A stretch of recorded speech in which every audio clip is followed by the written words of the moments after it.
Everybody, I am here with our last video. So this is probably the last time you'll see me do one of these. I'm currently in my office, so that's that. So what I wanted to do with this video is really do the same thing we always do, go through what's due this week and what to expect. Maybe review a little bit of the reading, but not terribly in depth because you've made it. And so take from it what you can, but this week we're really focusing on reviewing the small group presentations that are going to be posted over the next few days, and so we'll be able to spend some time to that. In the meantime, I wanted to go over what's going to be due at the end of this week. There is another process note due at the end of this week. Feel free to do it the same way you guys typically do. Try to give me the good, the bad, and the ugly. Please don't try to say things just because you feel like I'd want to hear that. I'd be honest, and the whole point is for you to get a clear picture of how you feel through all of these experiences and readings and all that stuff. So I'm going to minimize this real quick so that you can see my screen. And so here you will see I'm in the week 7 group. Eventually there's going to be 3 or 4, there's going to be 4 postings, and so each posting is going to have a small group presentation. I'm going to want each of you as individual students to comment on every other group besides your own. So in total you'll be doing 3 discussion board posts. Talks a little bit about making sure that you cite specific examples. I want to make sure that you guys are using the discussion board in a way that is able to communicate effectively and draws attention to specific input. So being grad students, a lot of the classes end up being really students bouncing ideas off of each other and trying to grow. So I actually pulled up this meme that my partner showed me yesterday because they are actually in an online program. And I just think that it captures wholeheartedly what tends to happen in discussion board posts. Yeah, absolutely, I agree. What a great point. You're fantastic. Oh, that's awesome.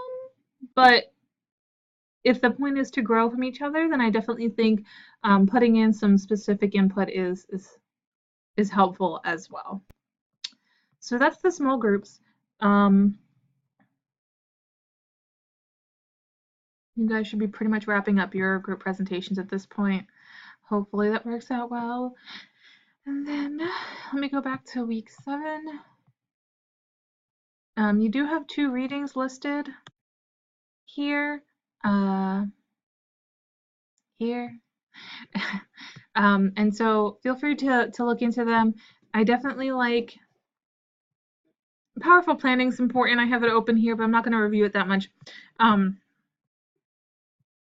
I definitely like the endings and transitions piece because it goes into how to handle the termination phase of any kind of treatment, which you're going to absolutely have as you move through the program.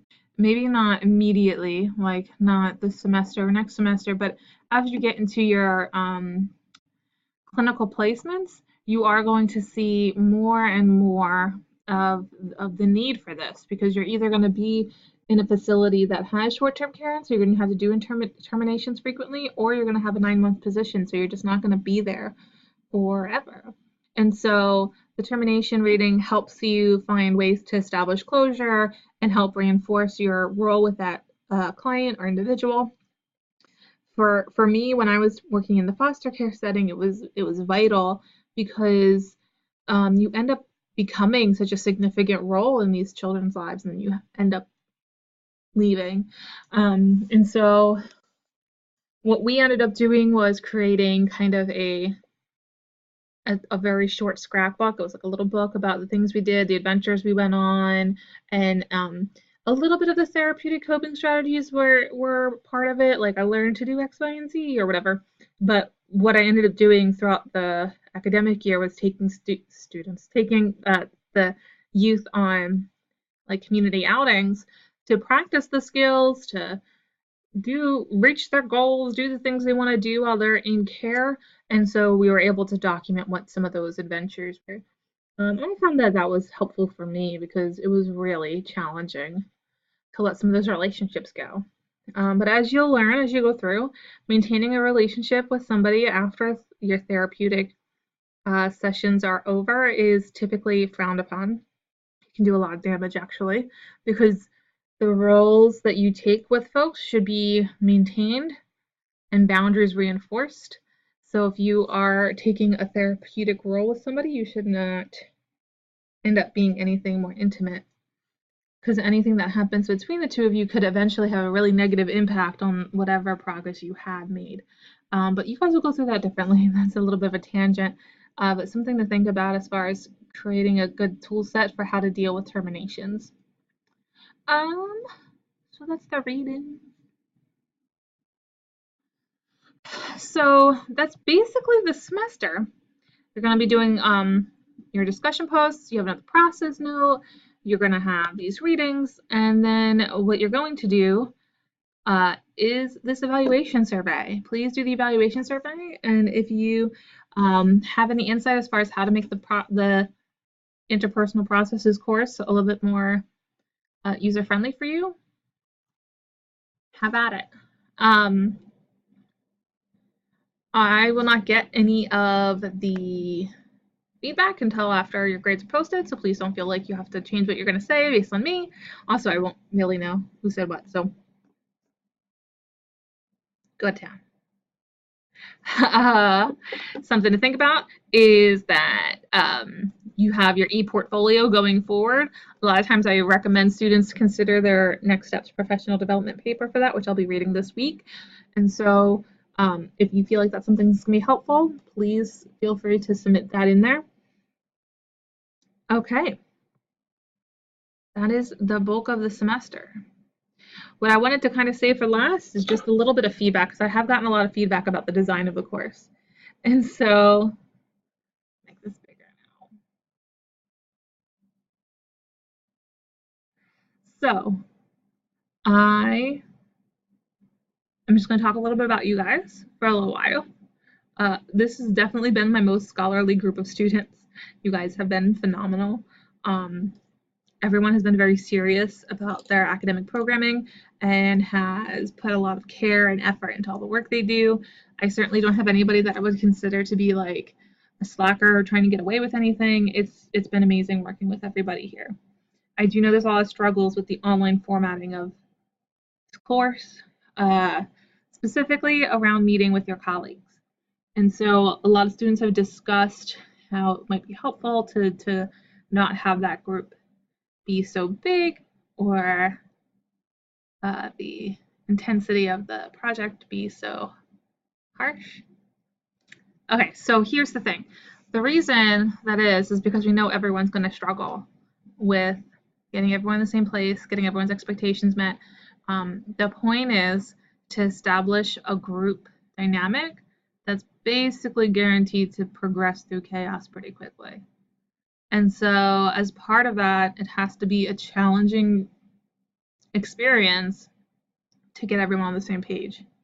In my program, because I was in the seated program, they made it challenging by being ambiguous.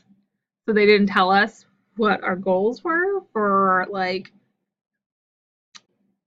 half the semester.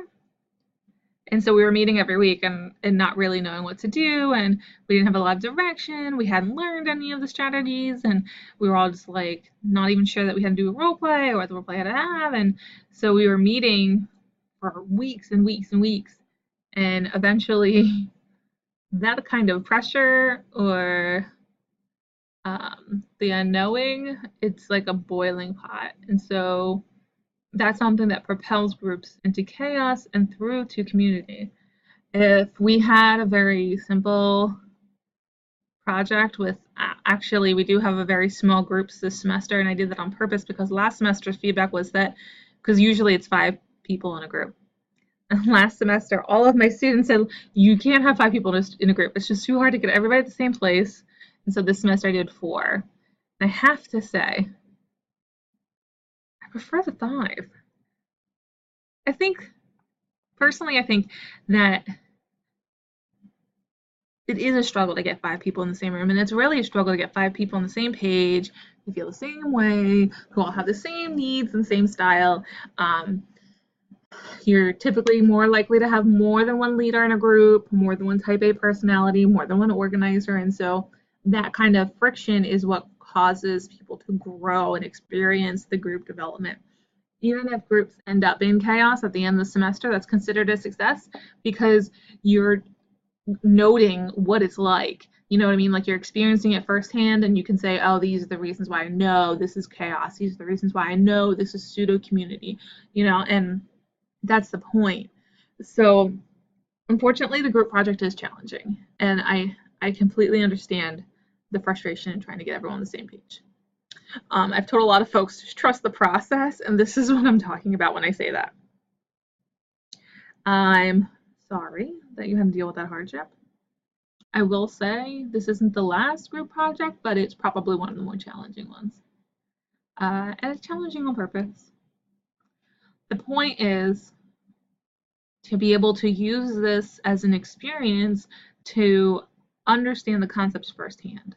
So without having a challenging goal and barriers, right, you're not going to grow in the places that you need to grow to kind of see this as the group development phases. Does that make sense?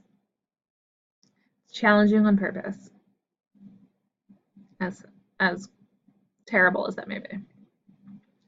And so that's basically it for me. You guys have been fantastic.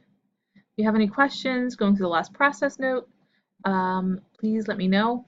Your final grades are due back before the 19th, so you will have all of things back before then.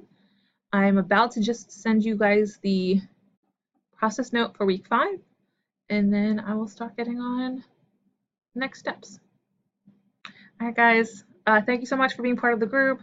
It's been amazing. Love you guys. Good luck with the rest of your studies, and let me know if there's anything I can do to help as you go through. All right.